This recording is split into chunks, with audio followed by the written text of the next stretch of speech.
We're joined today by Vincent Algar, CEO of Tennant Minerals. Vincent, thanks for your time. Great to see you again, Dave. Firstly, you've only been in the chair a couple of weeks. What attracted you to the company and the opportunity it presents? Yeah, look, I'd spent a couple of months between AVL and I was looking around at what might be possible. I got a phone call from the guys that are looking after Tennant, and they were looking for someone to sort of step into the discovery shoes and start to move the project into a new space. So I had a look at what had been done. The discovery was exceptional in terms of copper gold, a new discovery in the Tennant Creek goldfield, which has a strong history of mining of high-grade copper and gold deposits, and it looked like something that needed to be moved into the next phase. So it excited me from that front, particularly given the work I've just done at AVL through feasibility. And for those who don't know the area, great infrastructure in and around Tennant Creek. Yeah, Tennant Creek is on the Great Northern Highway through to Darwin, through the centre of the Northern Territory. It's got rail and gas access infrastructure, and obviously road infrastructure, which is critically important. But more importantly, you've got an existing mineral field that has been very well known in the past, but been neglected sadly for many years. So what we've seen over the last few years is a number of other companies, including Tennant, start to have some success in the area. This discovery in particular, made a year or so ago, was a blind discovery, which for the investor terms means it wasn't sticking out the ground like the old timers had all found. So, but that tells you that given the nature of the subsequent drill hits, including the one from yesterday, that there's significant mineralisation still to find. So that really excited me to be in the area, but also that we could take advantage of the ideal location inside a known mineral field. Let's just say, high-grade copper gold discovery with Bluebird. Talk us through, what did you find, and now what does it mean?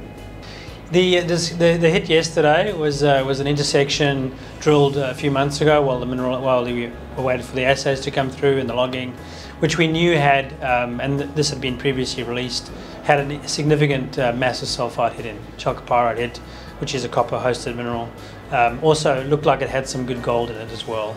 And we've seen that when the intersection itself is 61 metres at 2.3% copper. It's a nice, decent, wide intercept with some very high-grade material in about 6 metres at 17%. So that's quite a significant hit. And I would argue that you're not going to find hits like that everywhere and every day. So that is in context a hit that is very similar to other hits that have been had in this particular deposit already.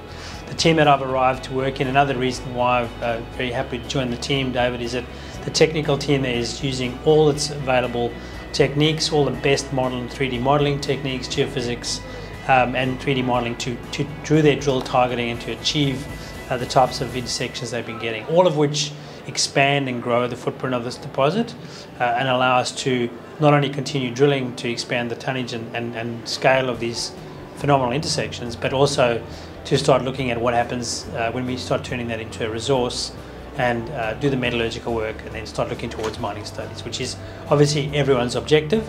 But if you look at the quality of the intersections here, fits in perfectly with what the plan can be here. Talk about the plan. Where to from here? What should investors be focusing on over the next 6 to 12 months? I think investors out there at the moment are looking at what metals to be in. It's a very tricky time. We've seen some drop-offs in some pretty key metals and some volatility in some new metals, so even things like uranium going up and down very quickly. So I think investors are looking for comfort zones, and copper and gold in the same place are always going to be a comfort zone.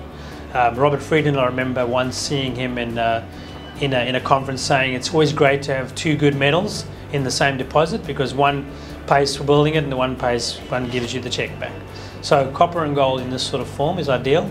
So for us, the first thing is to continue drilling the deposit, extending the high-grade sulfide zone, both down dip and along strike, looking for repetitions of the same zone.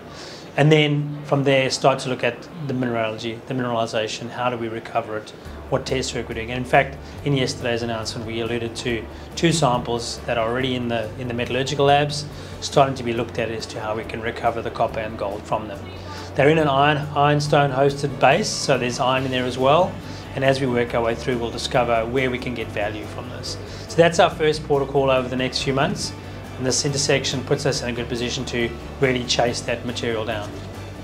A Tier 1 jurisdiction, a well-established mining jurisdiction, an exciting opportunity developing for Tennant Minerals and its shareholders. We watch with interest. Vincent, thanks for your time. Thank you.